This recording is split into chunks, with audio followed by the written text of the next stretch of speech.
This is Max Williams with United Real Estate, and today I'm in Hanover County. More specifically, I am in Mechanicsville, and today we're going to take a look at a 4-bedroom, 2-bath, 2-story home. This home is located here in a neighborhood of other homes that are similar size. This home was built in 1948, and we have had a number of upgrades over the years, and it definitely needs a moderate rehab. This is a government home, and it has been on the market for just over 40 days, and that is a pretty long time for this type of property. The government is usually pretty aggressive in selling their inventory, and usually when they've been on the market this long, they end up selling for substantially less money. One good thing about bank and government-owned homes is they must sell. It's not a matter of how much money, it is a matter of when it's going to sell.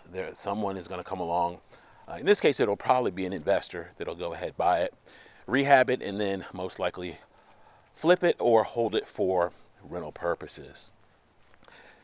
They added this sunroom here on the back, and they actually went in and put a heater back there, and then a large deck here behind it.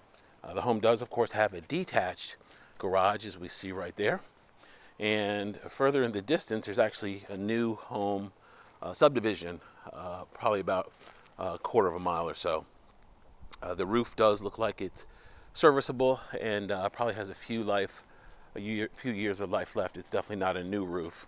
I wanted to point out this heating and air unit. This is what we call a PAC unit, and we see this from time to time. This unit is a heat pump. I know that because there's no gas lines running to it, and it combines the indoor and outdoor unit together into one unit. Normally on a heat pump, you'd have an outdoor unit and an indoor unit. The indoor unit is sometimes placed in a crawl space or the attic or in a closet in the home. This home will just have that one unit. One of the fondest memories I have as a child was going to vote with my parents. Yesterday was, of course, election day here. Actually, in the whole country, it was election day.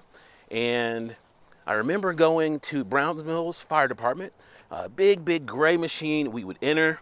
And my task was to pull the huge red lever from left to right in order to shut the curtain to give us maximum privacy. And I really enjoyed that. It seemed like the booth had a million different levers in it. And my parents explained to me the process, and I have never forgotten that. Fast forward to yesterday, I went into my polling place, and they give me a piece of paper, and I go to a little portable table with a couple pieces, 4 pieces of, actually 3 pieces of corrugated plastic for my privacy, and went ahead and voted. And I thought about it. And the same technology that we have today to vote is the same technology that we had over 40 years ago for me to take standardized tests where you fill in the bubble.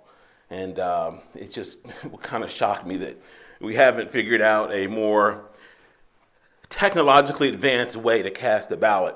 And I compare that, what we're doing here in local government, to what we do in real estate. And we've got some amazing technology that we use here on a daily basis, that you use even to carry out a search. When I bought my first property, the method of searching for a home was to basically get a large telephone book, and it was printed in black and white, and every listing had about a 1-inch by 1-inch photograph, one photograph of the property. And typically it was the exterior. You had a little bit of information, and that was it. In order to see it, you had to have a real estate broker or agent to work with you. There was no such thing as an internet search. The internet really wasn't a thing like it is today. And so it was a much different process. So I really treasure the technology that we have today that makes it just so much easier. Some things that you even take for granted, we have as features that a lot of people don't even know about. I'll give you an example. Our lock boxes. We just upgraded lock boxes here in our local area, and our lock boxes can be programmed to where if a client, none of my people would do this, but of course there are some people in the world that would do this, wanted to engage in locker room talk activity during a showing, the the lockbox would notify the designated person and then get help for that agent. I've got a talking code because I've got some viewers that are not of age, so when I describe that, I think most adults can probably figure out what I'm talking about. And that little bit of technology is huge because it relates back to safety. And that's probably the best use of technology, is to make sure that we're safe. Okay, this home here on the first floor, we've got two smaller bedrooms. Upstairs is going to be a larger bedroom. The kitchen that we just saw, the biggest expense in that kitchen would be to replace cabinets. However, the cabinets were in good shape. They just really needed to be cleaned up. I wouldn't even replace them. I'd just do a countertop and probably appliances, flooring, and get that kitchen back in great condition. I wanted to talk a little bit about this right here. The home was built in 1948 with an oil floor furnace, and the furnace actually sits under there, probably no longer in use, and they put that tape around it to denote a potential trip hazard. The carpet on top is just something they put there to keep from having that grate exposed, but the home does have central heat and air, and so I just wanted to point that out. I would probably just go ahead and open this up if that's not a load-bearing wall, and make it a little bit more modern as far as the floor plan. The other thing that I wanted to mention about this was you could simply replace that opening, put a piece of plywood there, and then just go over top of it with carpet or whatever your finished flooring was. The sun porch, there was a porch here, and they finished it off at some point in time. Use this as a utility room.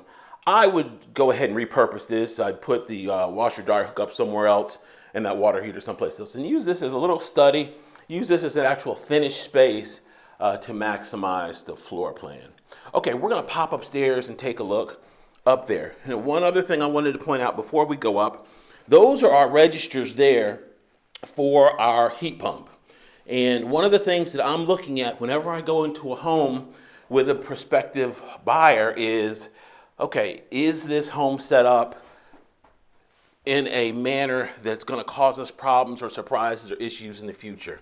And so I want to show you up here what I discovered when I was looking for ductwork up here.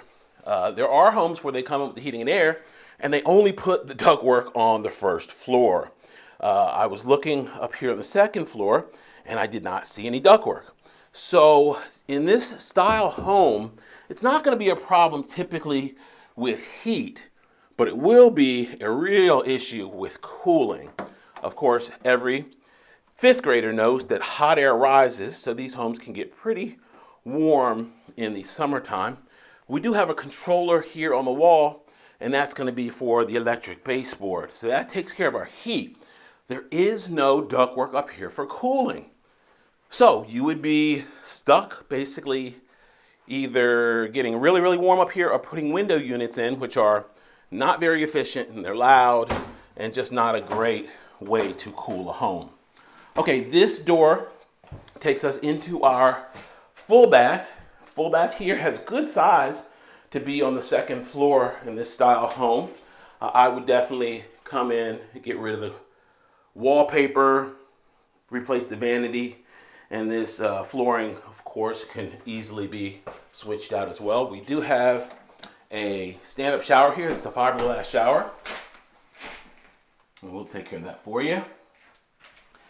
Our door coming back to the hallway, and then we can make a right-hand turn and go into the second bedroom. The second bedroom is configured a little bit differently because we have a lower knee wall. If I walk over to the edge, this is about as far over as I can get before my head hits. And I'm 5'6 3/4. We do have a closet here. This makes it a legitimate bedroom. And I'll give you a shot here from the other angle. The square footage is good. It's just I'm worried that an adult would not be able to fully take advantage of all of this space. Obviously, if it were a very, very short person or a child, then it's not as big of an issue. We do have some signs here, a little bit of water damage as well.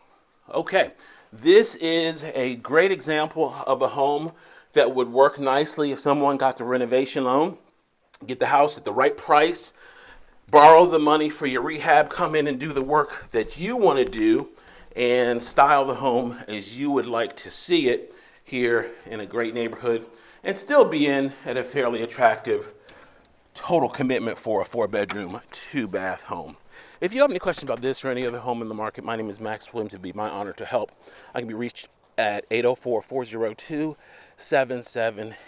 on Facebook, under Richmond Area Foreclosures on YouTube, under my name, Max Williams Realtor. Thanks so much for taking the tour. Be sure to comment, subscribe, and like if you'd be kind enough.